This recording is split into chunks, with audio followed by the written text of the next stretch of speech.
Chers amis astronomes, bonjour, bienvenue sur la chaîne Fred l'astronome. Je suis Frédéric Bertani et j'espère que vous allez bien.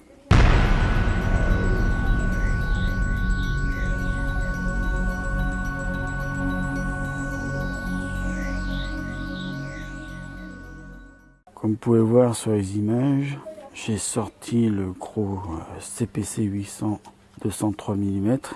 Voilà, ça c'est pour... Alors cette petite vidéo, c'est en même temps pour faire taire les mauvaises langues. Vous voyez, il y a le power tank qui est branché dessus.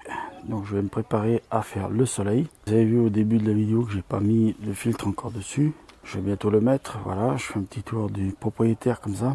Donc en bas, vous avez ce qu'on appelle le Power Tank 17 de chez Celestron, qui est une batterie à l'intérieur 12 volts, qui sort du 17 ampères heure. Donc là vous avez le trépied, donc ça c'est pas très intéressant. Donc ici voilà, vous avez donc le branchement 12 volts ici avec le on-off. Ici vous avez auto, guide, PC, les aux 1 et aux 2 et le hand control qui se trouve ici sur le côté d'ailleurs. Vous voyez.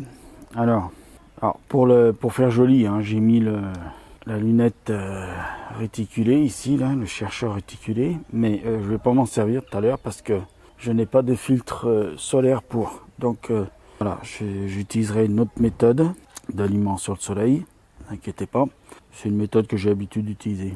Donc là vous voyez, il y a un oculaire Plose de 32 mm qui est posé dessus, donc il n'est pas en très bon état, il faudra que j'achète un autre. Il est même plutôt dégueulasse même, mais bon, pour ce que je vais faire aujourd'hui, vous voyez, ici c'est écrit, là, vous voyez, c'est écrit Starbright XLT High Performance Contacting. Alors oui, j'ai un anglais déplorable, je sais, merci.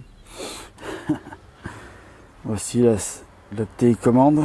Donc là vous voyez pas trop bien parce que il est à peu près 11 h du matin, j'attends que le soleil arrive sur moi là, je voulais pas trop le mettre loin. Donc vous voyez, ici dans le coin c'est bien un 8 pouces de 203 mm.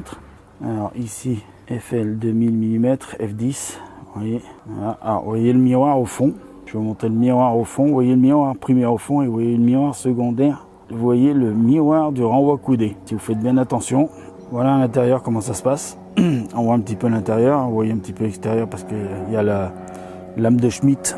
Ça s'appelle une lame de Schmitt, ce qu'on voit devant, puisque c'est bien écrit un Schmitt casse-grain. Je vais vous montrer un petit peu ce que vous voyez pas. C'est un petit peu l'envers du décor. Alors vous regardez pas, c'est un peu le bordel. Voilà un petit peu l'envers du décor. C'est là où je fais la plupart de mes tournages. Donc vous voyez un petit peu le matos. Alors c'est du provisoire pour le moment, parce que normalement je dois pas être ici. Alors la vidéo, là vous voyez qu'il y a le Final Cut qui est toujours ouvert. Moi c'est toujours Final Cut sur le machin qui est ouvert tout le temps. Vous voyez que derrière j'ai deux gros disques durs, donc je suis pas trop mal équipé. Bon là je vous montre un petit peu, mais c'est le bordel là. Là c'est un petit peu du matos qu'il y a là. Voilà, et vous avez le fameux Sony Alpha 7 qui va me servir tout à l'heure à faire le soleil. On va le prendre un petit peu, voilà, on va le mettre sur la table ici. Quand le soleil va arriver, vous voyez, petit Sony Alpha 7S. Et là, je vais vous montrer un petit peu quelque chose. Bien évidemment, il ne faudra pas oublier de mettre le filtre. Je trouve ici dans son emballage d'origine, qu'on va mettre, bien sûr, à l'ouverture du télescope. Alors, hop là, alors je vous montre un petit peu l'envers du décor. Voilà, vous avez un petit peu l'envers du décor. Bon, je dis pourquoi pas, allez on va le faire. Si c'est pas très présentable, c'est un petit peu le darwa, mais bon. Comme ça au moins, vous pourrez dire, bah oui, Fred il bosse, toujours il bosse. Voilà, et donc bien sûr, on revient dehors. Vous voyez qu'on mettra ici, à l'ouverture, ici. Là, il sera là. Alors il se fixe, attendez, je prends la caméra comme ça. Il se fixe là, sur le bord là. Voilà, comme ça il couvre tout l'ouverture. Il couvre bien toute l'ouverture. On peut pas faire autrement. C'est comme ça qu'on se protège du soleil. D'accord? Donc je vais finir sur un truc qui est très important. Alors attendez, je ramasse mon câble de micro. C'est pas grave, on s'en fout. C'est une vidéo qui est vite tournée comme ça, vite fait. Donc on re-rentre dans l'antre. Ah oui, j'ai oublié de vous montrer la grosse light là-haut. Si je l'allume... Alors il y en a qu'une pour le moment parce que l'autre, normalement l'autre elle est de l'autre côté là-bas près de la fenêtre. Pour le moment il y en a qu'une parce que l'autre elle est un petit peu HS. Donc il faut que je rachète une ampoule quoi dedans. Ça donne à peu près, voilà, vous êtes là, donc vous voyez, ça fait un petit éclairage pourri pour le moment. Mais bon, ça fait la blague parce que quand j'ai le soleil qui frappe contre la fenêtre là-bas. Voilà, alors je voulais finir sur un truc très important, qui moi me paraît très important. Vous voyez, je vous ai montré le filtre que je vais utiliser tout à l'heure qui est là, hein, d'accord? Et là, je vais vous montrer ceci, ça là, ce filtre là. Je vais vous mettre un petit peu sur la lumière comme ça là. Ça, c'est un filtre Moon, d'accord? On va pas bien voir que c'est écrit Moon ici, donc attendez, je vais essayer de pas me prendre dans les câbles. Je vais essayer de venir un petit peu plus à la lumière. Donc voilà, vous voyez, c'est marqué Moon dessus. Donc ce filtre là, vous voyez, si on le met un petit peu vers le ciel là, c'est pas fait pour c'est pas fait pour se protéger des rayons du soleil, d'accord? Donc vous voyez un petit peu l'envers du décor encore une fois, je vous montre. Hein.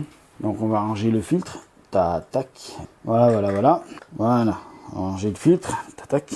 Alors j'essaie de pas me prendre les pieds dans le câble. Alors tout à l'heure on va, vous avez vu des photos de mon grand-père. Tout à l'heure on va peut-être essayer de celui-là, filtre, le CLS CCD 1.25 sur le soleil. On va essayer celui-là aussi, le Bayader UV IR Cult L, pour voir si ça change vraiment grand chose. Donc vous voyez, celui-là c'est au coulant 3175, celui-là aussi, il se visse au coulant 3175. On va essayer bien sûr le Bayader Continuum Solar, donc vous voyez. Et puis, alors je sais pas si je les essayerai ceux-là, sur le 203 mm pour ce que ça donne, mais je vais quand même les essayer. Alors ceux-là, vous savez, c'est ceux qui se mettent directement sur le Sony, d'accord? Voilà, le Sony et celui-là, d'accord? Voilà, c'est le matériel que je vais utiliser pour faire tout à l'heure le soleil. Voilà, donc j'attends un petit peu, encore un petit moment pour faire le soleil, voilà. Donc, ah oui, pour ceux qui ne sauraient pas utiliser un power tank sur un télescope, c'est très simple. Ici, alors je vous montre, ici, vous mettez sur on, d'accord? Là, la petite lampe est allumée, ok? Et après, seulement vous venez allumer votre télescope, d'accord? Et là, normalement, ça s'affiche, tout un tas d'informations, ok? Voilà. Une fois que ça c'est fait, pour l'éteindre, vous faites exactement le sens inverse. Donc, vous appuyez d'abord ici. Et après, là, vous vous trompez pas. Vous le mettez bien au milieu sur on, sur off. Vous vous trompez pas, d'accord? Donc, la petite lumière éteinte, ok, voilà. C'était moi, Frédéric Bertoni, sur la chaîne Fred l'Astronome. Je ne voyais peut-être pas, mais il y a des nuages qui arrivent, donc je ne sais pas si je vais pouvoir faire les images du soleil dans les temps impartis, mais bon, on verra bien. Voilà, allez, je vous laisse avec quelques images du télescope, hein, je tourne autour. Je vous dis bonne nuit, à bientôt, bonne nuit, voilà, j'ai envie de vous dire bonne nuit. Prenez soin de vous, mettez l'œil à l'oculaire, à bientôt, et prenez soin de vous, bon ciel, ciao.